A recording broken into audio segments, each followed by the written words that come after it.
ngibukile uyangitheka awaqeda ngekagcotshwa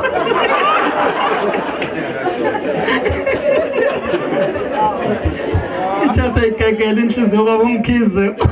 wathela wonke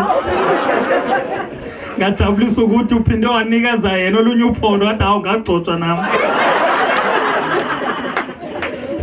sengithembele kuwena baba ngijabule baba mangimenya nami kuthiwa sizogcoba umfundisi wasibishop ngahamba ngiqhosha ukuthi siyogcoba ubishop angiqala ebomini kuzobe ngiqala bengizobe ngiqala ukugcoba ubishop bangayicacisa ukuthi siphatha uvaseline noma siphatha tissue oil uthe masoyifunda ufika kule ndawo ethi kwakhisha uphondo bese ngibambe kanje yami engafanga ngifihla kanti lena ayisebenzi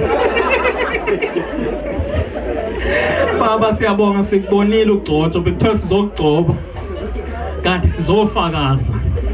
ukuthi ugcotshiwe umbona umuntu obekade ebukele kubulawa inyoka mase ebuza kade nenzani lapho besibulala inyoka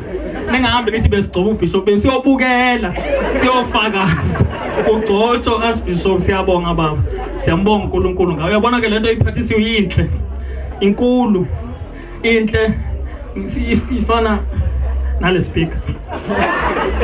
uyabona hayi speaker mhlawumbe sothi sifana nani nesibani sifana nesibani esilenga phezulu yabo sihlanjane